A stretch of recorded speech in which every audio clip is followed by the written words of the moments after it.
Hi everyone. Today let's talk about some ETFs that can get you a little bit away from tech. If you've been watching it and you've been watching the channel, we've been saying tech is not the best place to be, so let's take a look at that. And then of course we will look at all of the medium to long-term charts and see what our thesis should be for the next several months. Do me a quick favor and like and subscribe and watch the video till the end to help out the channel, and let's get started. So 3 ETFs that loosen big tech's grip on your investments. Let's take a look at them. You can see top 5 stocks take up 25% of the S&Ps. We've been talking about this for a long time. It was even higher than that. We were at like a third or more, but at this point it is down to that 25%. NVDA shares have fallen quite a lot and dipped almost 50% from peak to trough. So just keep in mind, tech is very volatile, not necessarily where you want to be at current prices. I would say everything is basically priced to perfection at current levels as they were previously in that kind of February timeframe at the most recent all-time high. But where else can we go? How do we get that kind of anti-concentration move? So flows into European domicile, anti-concentration ETFs have definitely flown higher because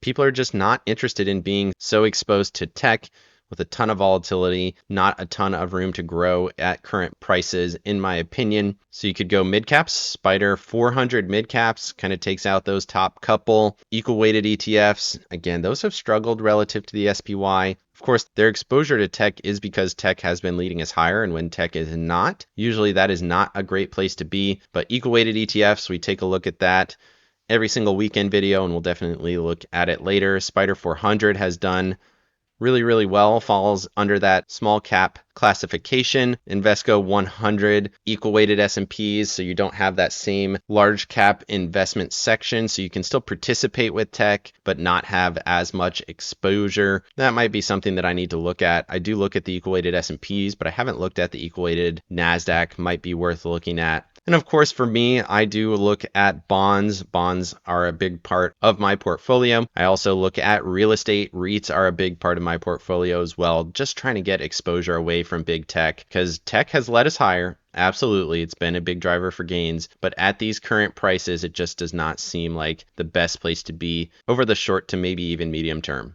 Looking at Fear and Greed, we finished the week at a 60, down from a 61 on the Thursday, which was actually flat for the week. You can see we had that little bit of an uptick and then a bit of a downturn towards the end of the week. Strength has not moved for several weeks at this point. Breadth continues to hold in there, but it did look a lot weaker on the Friday. Put call ratio hitting really low levels, usually turning point style levels in here around 0.64. Volatility spiking on the Friday. Safe haven demand back into neutral, unchanged here for the last 20 days. And then junk bonds starting to elevate here, a little bit of widening of that spread. Moving over to the AAII survey, you can see we were basically unchanged from the historical average. The bulls did come in a little bit.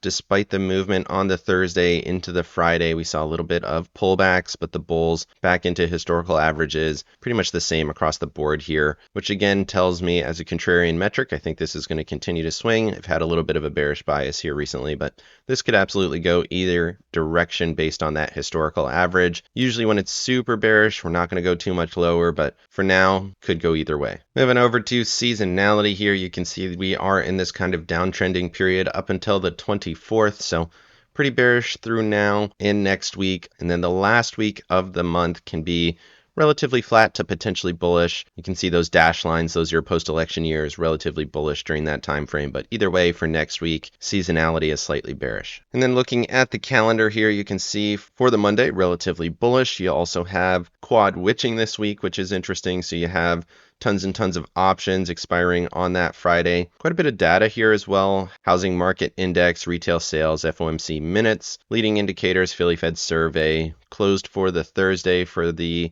Juneteenth holiday. And then for quad witching, this is up 18 of the last 35. So pretty mixed on that metric. And then for the week following, not a good metric at all. Dow down 29 of the last 35, average loss just short of 1%, so pretty bearish that following week. Moving over to the economic calendar, pretty much nothing here for the Monday 20-year bond auction. Like I said, retail sales for the Tuesday, definitely going to be interesting. 20-year tips, pretty low levels there. That is the expectation. Atlanta Fed GDP, this has fluctuated quite a bit here recently. Want to continue to see that stay positive if you're looking for the bullish move. And then looking at Wednesday CPI for the Eurozone, Atlanta Fed GDP, interest rate projections, definitely going to be interesting. FOMC statement, the big one for the week. Interest rate decision is expected to be a continuation here, still paused at that 4.5 level. And then for Thursday, continuing jobless claims, Juneteenth holiday, so markets will be closed. And then for the Friday, Philly Fed manufacturing is pretty much the only thing there. Moving over to Max Pain here, you can see tons and tons of call options here at 580. Max Pain being that 580 level, and then you can see current price 597. So this is actually a really bearish read. We haven't seen something this bearish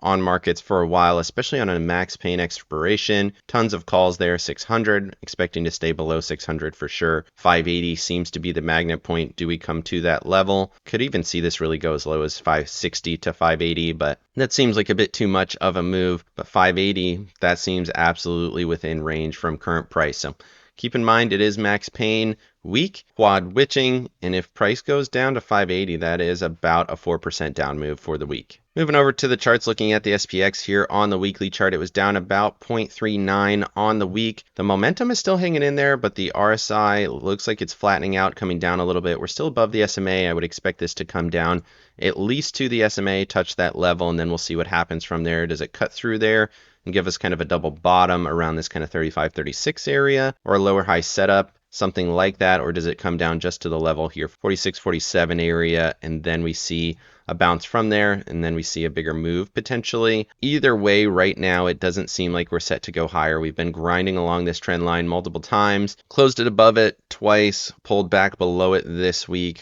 kind of touching this highly traded zone at that most recent peak, but for now, I would say this is a rejection. In terms of levels, you got the 21 EMA in here around 57.69. Just below that is a better traded zone around this kind of 57.22 area. VWAP is all the way down there, 56.10. And remember, 5800 is that max pain area. So 21 EMA, 9 EMA, somewhere in here is what we are looking for. If we actually do get a max pain finish, which again is quite a bit lower from here, keep that in mind. And then looking at that daily chart here, you can see the rejection out of this structure, tried to overthrow it, pretty classic move, fell back below it, classic move, expecting this to accelerate through here, and then 5800, I have a level 5578.87, and then 585.91. So this is the zone that we're looking for as a target. Momentum bearish, RSI breaking down. You still got the 21 EMA, 593.22, but realistically, the zone for the price target to the downside is in this area. Moving over to the Tasty charts here, you can see we did hold above that trailing stop that we talked about. 594.85 was that level. We closed at 596.96. Your current trailing stop is 527.96. Do we pull back into that area, establish the higher low, and then get a bigger continuation? If that happens, everything is going to flip to bullish. But for now, we're kind of in this midpoint. I think we're going to get a pullback in some form or fashion. Does that become a higher low, a double bottom, or a lower low? That remains to be seen, but this seems to be a midpoint, looking for this to pull back to some extent, and then we'll see what happens after that. Volume, not a ton of volume. There's been a little bit of volume over the last couple of weeks. I would argue that that is likely selling volume. You can see that negative week here. Current weekly 8 EMA is 527.24, 582.39. So again, kind of in that same range, the 580, 585 area that we were just talking about. I would suspect that we're going to come back down and test that level. And then looking at that daily chart here, you can see we dipped well below that 8 EMA, 598.60, and then your trailing stop right now, 584.83. Again, suspecting that we're going to come into that area. 580 to 585 makes sense. A lot of indicators pointing to that area as a zone of support. But again, what kind of structure do we end up getting there? Does it cut right through? Do we just kind of pause there and then continue lower next week? The current low target, if we were to cut through all of those areas, would be 573.53. Moving over to the NASDAQ weekly chart here, you can see we're right in this previous consolidation high. NASDAQ momentum still bullish, RSI still technically bullish. Same kind of setup, right? We could pull back to here, we could pull back to here, could even get a double bottom, right? So we're looking for a couple of different things. Either way, though, I am looking for a pullback. You got some trend support in here around 20,560, 20,580, somewhere in here. And then you got this next zone around 19,522. And then my next trend line down here, 18,919 are the levels levels to look for. Still that same kind of rising wedge pattern. Do we get one more acceleration, touch of that all-time high, and then we get the bigger break? That is absolutely not impossible. But the way that the structure looked at the end of the week to me says we're probably set to go lower. I think we've kind of topped out here. And then looking at that NASDAQ chart here on the daily, you can see that bigger breakdown, the level here, 523.24. You got some trend support in here. If we looked at this on the hourly, this structure is already broken. Not sure why this trend line is not giving me a good read on the daily chart. You can also see the highly traded zone here at 520, and then you can see that momentum RSI also showing bearishness. So expecting a bigger move here, probably to this 500 area, I would suspect 498.96. Got the 144 EMA in here at 502.76. So in here is probably what I'm looking for. Kind of sets up similar to the SPY chart from here. Moving over to the NASDAQ Tasty charts here, you can see that trailing stop was 517.76. We're pretty well above that here. Didn't quite get to the all-time high, but we are continuing to look pretty strong. Momentum slightly bullish here. Volume continues to come through. The NASDAQ did look better on this run, but towards the end of the week, it was starting to show a little bit more weakness. The Mag 7 was struggling into the end of the week, which of course is going to weigh heavier on the NASDAQ. And that seems to be the case here. You still have that ATR band as support. 523.72 is that next support, and then the 8 EMA 509.58, and then the zone of support we're looking for is kind of in the middle of this range, that 599.43 level. That's the 21 EMA, which again correlates with that previous chart. And then looking at the daily, you can see we broke well below that 8 EMA. You did see that one time. We ended up getting a bigger move higher from there, but right now the trailing stop 512.69. If we do go to that 500 area, 502 area, that would put us back into bearish conditions, and then you would expect a little bit of a bounce, and then a continuation lower into this zone here is ultimately what we would look for. So for now, short-term bearish, expecting a bigger move down over the next couple weeks. Moving over to the Russell here on the weekly chart, one of the worst performing on the week. Again, I watch the Russell as kind of that growth metric, kind of the broader economy style move, and it seemed to be pretty weak here. We've seen this before. You saw it here. Ended up getting a hold and a continuation higher, but now we hit this kind of main key structure here, hit that 55 EMA, hit the trend line, and then rejected pretty powerfully from there, 1.42% to the downside. Momentum hasn't gone with it yet. I suspect that'll come next week. Trend line target for the next move is around 205. My level 205.07. Either way, looks like a slightly bearish move, expecting a bigger move down. And then looking at that daily chart here, you can see 3 days in a row of bearish. Hit that 21 EMA, hit the key level 208.22. Structurally in here, 205 is the next level. And then if it cuts through here, I would suspect 201 will go, and then we'll be looking at this 55 EMA in conjunction with that 198.75 level. This level is relatively important, but I would suspect that we'll cut through there. You can see a few pivot points in that area, but this looks like a more important level down here, 198.75. You can also see the momentum bearish, RSI bearish volume coming through on that Friday sell. Moving over to the Tasty charts here for the Russell, you can see we didn't get anywhere close to that trailing stop. Still very much bearish conditions. 223.09 is that level. We pulled back kind of into the middle of this consolidation of EMAs. 205.15 is that 8 EMA. That's where I suspect we'll probably go based on this chart. So at least a little bit lower. We got the 144 there as support as well. That was at 202.64. So 202.64 to kind of 205 range. Not a ton lower from current price, but do suspect that we'll get at least a little bit of a pullback into that area. The volume coming through, going a little bit higher on that selling price action. Not what you would want to see if you're looking for more continuation to the upside. And then looking at that daily chart, very similar to everything else, where you had a nice little acceleration through, bit of selling over the last couple days, cut through that 8 EMA. You do have a little bit of support here. We'll see if that ends up holding a support. You're still bullish conditions. 204.98 is that trailing stop. And then you can see the volume coming through on that selling price action, which again, to me means this is probably going to continue through. That short-term price target would be that 199 level, which is that lowest ATR band. Moving over to the Dow here, Dow was down 1.3%. Again, testing that 526.20 level.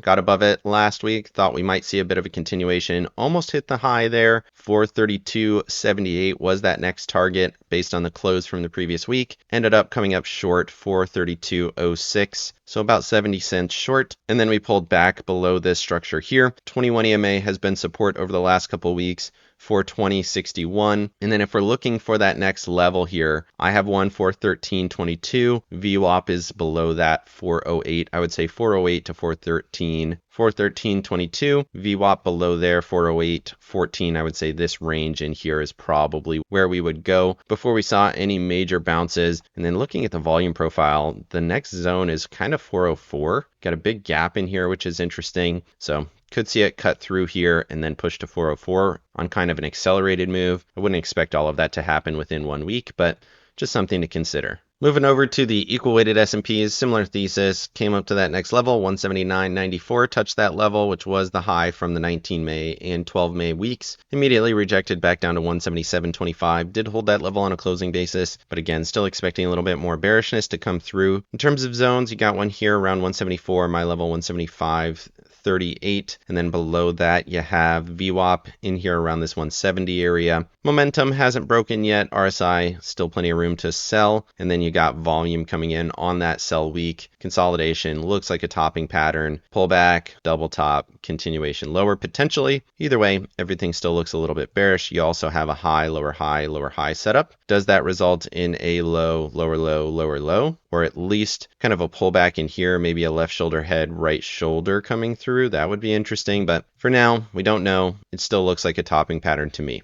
Moving over to the SPY versus the Russell and the NASDAQ SPY here, you can see the SPY did outperform pretty well after coming down to this trend line, perfectly touching that trend line and catching a bounce. The Russell underperforming and the NASDAQ also underperforming. So SPY was the best on the week. Interesting. Momentum breaking down here. NASDAQ not set to lead us higher, which usually means that markets are not going to go higher. From what I've seen, when the NASDAQ is going higher, as it has been over the last couple of weeks, markets tend to go higher. NASDAQ underperformed this week. Looks like it's set to go back. You got a couple of wicks, couple of weeks in the same area as well. We're right at the trend line. If this breaks back down to 355 level in here, or even a little lower, 354, that usually means markets are going to pull back, and that is what we're looking for over the next couple weeks. Moving over to the SPX divided by the M2 money supply, I'm going to keep this SPX comparison on here. We've been watching that last week and this week, but it kind of acts as a bit of a leading indicator, right? So you were pretty well correlated. These were going up together here, and then you got the SPX moving down slightly. It's been leading us higher, but now you have the SPX divided by M2 starting to pull back a little bit more, while the SPX itself is staying a little bit higher, especially relative to its most recent price action in here, versus the SPX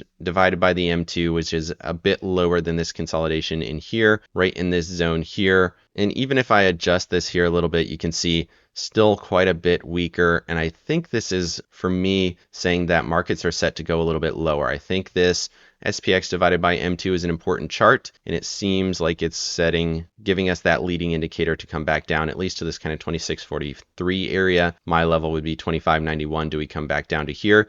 You can see we hit that 200 really well, caught the bounce. Does it come back into this area, 2235? Absolutely possible. I've talked about this before here. You can see 2205 is a very important level. We came down, touched that level, caught a bounce. Does it come back down into that area? I think that's definitely a medium to long-term thesis, but I do think it's possible. Moving over to the Mag 7 here, you can see we threw a big wick to this consolidation area and then pulled back. We did close above the level still, 315.04. That's what we were waiting to see, and we did get well above it, pulled back kind of right to it there at the end of the week. Momentum still technically bullish, RSI still technically bullish, but this wick rejection did look a lot weaker than what we had been seeing over the last 2 weeks. Does this start to signal a down move? If we get a confirmation down candle from this area, that is going to be very bearish, and that is kind of what we're looking for. So watching this closely on the Mag 7, nothing has flipped quite yet, but we're starting to see some of those cracks. Moving over to the Apple and Microsoft charts, you can see Apple down almost 4%, really bearish week. We've seen this kind of pendant formation. We've been watching it for a while. This kind of triangle, fall triangle, that's a bit ominous. You still have support from these longer term EMAs, 144 down there at 189.61, 200 in there, 180.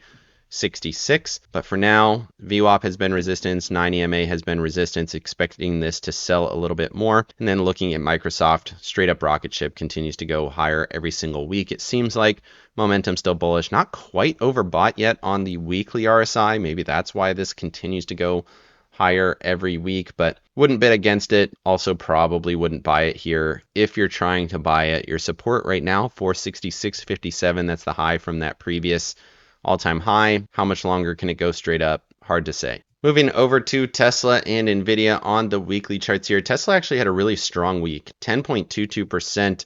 Robo-taxi thesis is driving that higher. You also had the down week on the Trump-Elon saga. That seems to have leveled out a little bit. Momentum bullish, RSI bullish. Does this push back to the trends in here around 367, 368, somewhere in here, my level 369? That's where you would expect this to go if this is a low, higher low structure. But either way, at this point, you have a high, low, higher low. So you would expect this to kind of wedge in here, and then we'll see what kind of direction we get off of that. The RSI, though, it does look good. Can we get a bigger continuation? I might look to trade this actually to the bull side. I really like that weekly setup off of the RSI. Something to watch there on Tesla. And then NVIDIA, nothing burger week, up just a quarter, still holding that 140.76 level. If that level drops, I think there's a lot of room to go back to this 130 area, but so far it has not done it. As long as that area holds, you're still looking for 149.65. Moving over to Amazon and Alphabet. Amazon down just a smidgen, back below that 212.25 level by a little bit. You could argue that it's right at it. If you can get back above it and look for that next push, it's certainly a possibility. If it drops that level early in the week, you're looking for the 200 level at least. 55 EMA just below that 198.42. The momentum is still slightly bullish. RSI is still slightly bullish. But again, it's that very similar setup, right? You got the big breakout. Usually on that big breakout, you get a pullback, hit the SMA. If the SMA holds, that is a great buying opportunity. If it doesn't, then you're looking for at least a higher low setup somewhere in here. And then similar on the RSI, you would look for a higher low setup somewhere in here, 35 to kind of 37. And then looking at Alphabet here, you can see big wick rejection, went to that upper trend line. This continues to be a ridiculous bear flag. The interesting thing here, though, is on this most recent pullback, we did not hit that lower band. So that's a bullish setup. Got a nice up candle off of a higher low there. Instead of kind of grinding along this structure, hit that upper band, continues to be resistance. 179.42 continues to be resistance. Hit the peaks back here from November, and realistically this is still kind of a left shoulder head, right shoulder structure. You do have a low, lower low on that neckline, which is not great either. Does this become the left shoulder head, right shoulder, and then we see a bigger acceleration down here? Something that you should keep in mind as well. Moving over to Meta and Broadcom, both of these having not super great weeks. Meta basically at all-time highs right off of it. 736 is the area, current 682, down about 2%. Is this a high, lower high? And we start to see a bit of pullback here. Want to see that confirmation down candle on the weekly chart. And then looking at Broadcom, this was all-time highs last week on the wick, and then this week we did pull back right to that all-time high again, waiting to see if this is another true rejection from this area. If you see 237.89 break, then you're looking for a bigger pullback into this kind of 222, potentially that 209.13 area is that 21 EMA. Same setup as everything else though, still momentum bullish, RSI giving you some room to retest that SMA and see what happens there. Moving over to staples and discretionaries here, you can see staples was down about 1% right to that 21 EMA. Let's go ahead and extend this out. Momentum bearish, RSI bearish, interesting. We'll see if this ends up holding up or not. This has been a pretty long consolidation. We're at the same price we were in here August of 24, and we are still here. If this structure breaks though, there's a lot of room to the downside. We've seen this happen before where you got a break of this structure, nice close below it, massive acceleration down to 75. Anything in that area is a buying opportunity. In my opinion, I still think staples are going to be a nice place to be over the coming months, but you really have to look for that good price action. Right here, I would say this is a hold at best, realistically probably a sell. You can see we're right at the highs from back here in April of 22, but if you get into this zone here, anything between kind of 72 and 75, I would say that's a nice opportunity. And then looking at discretionaries, multiple wicks. This is Pretty interesting chart, looks very different from the daily chart, but we've been here for 5 weeks, can't seem to go any higher, throwing many wicks to the upside, can't seem to close above 215. Once we drop this 210 level, I would expect at least a gap filled in here around 202.37. Moving over to breadth. Breadth was a big down move here for the 20 breadth. You can see we did get a bounce the previous week, and then we've engulfed all of that to the downside, expecting this to go lower here. 28.21 is in play. Realistically, if this touched the 16 area, I think that's a more interesting opportunity. Might take more than 1 week to get there, but it's not impossible. We've absolutely seen moves like that before. You can see back here in December, went from 49 all the way to that next level at 29, and then the next candle was all the way down into the 7 area. Always a buying opportunity in that range. Even if it ultimately becomes a downtrending structure, you'll get that kind of retracement over the following weeks. And then looking at 50-day breadth, continues to show rejection from that 77.46 area. Looks like a double top, slightly lower high structure in here. How much lower does it go? I think the 40 area is probably in play. Last time we had a move here, it went to kind of 47, saw a small bounce, and then went much lower. I don't necessarily think we're going to go back to the 15 area, not without some kind of catalyst like the Liberation Day tariffs, which is what drove this move here. But in the short term, I could absolutely see this going back down to that 40 area. Can't seem to go any higher. We're already at those kind of peak areas. Doesn't go to that 83 area or higher than there very often. And I would expect this to pull back at least a little bit. Moving over to the dollar continues to accelerate to the downside as we suspected that it will. Still looking for that 96.85 level as the next target. RSI here, interesting, right? So you have a low, slightly higher low still. Does this result in a bigger spike back up to overbought conditions? I don't necessarily believe that that is going to happen, at least for now, not without coming down and touching that level. If it does touch that level and you have a clean divergence on the RSI, then you could look for a bigger spike, which could lead to a multi-week rally. But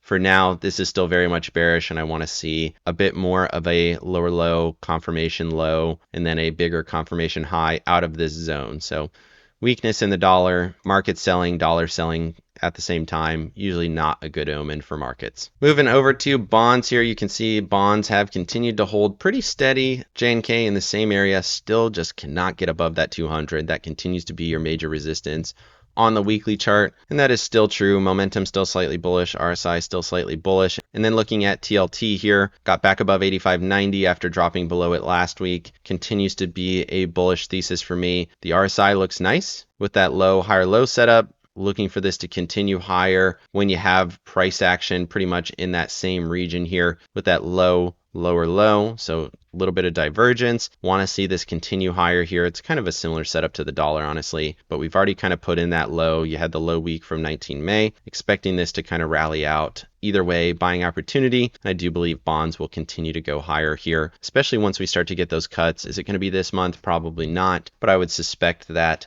the July meeting, maybe we get a cut, maybe September, and then we start to see at least one more for the end of the year. Expecting 2 cuts this year is still the expectation, but it'll be interesting to see what they put out on that FOMC minutes. And then looking at the VIX, just re-highlighting that we've had that low, lower low, clean divergence on the RSI, big spike off of that level, clean trend line. Didn't quite touch it based on how I have it drawn, but we're calling it a touch, and then you got the nice acceleration off of there. And then looking at the weekly chart, pretty much in line. You can see that low, lower low here, touch of the trend line, momentum stepping to bullish, expecting this RSI to swing up. Does it stall out at the SMA? Maybe, but realistically, I think this is going to go back to this 28 area at least, which should give you 1, maybe 2 more weeks of upside to here, and then we'll see what happens after that. And then moving over to my accounts, I ended up making about $600 on the week, expecting that to accelerate here as we get that bigger move down. In terms of positions, still sitting on 514 calls right now, $29 credit on those, expecting this to go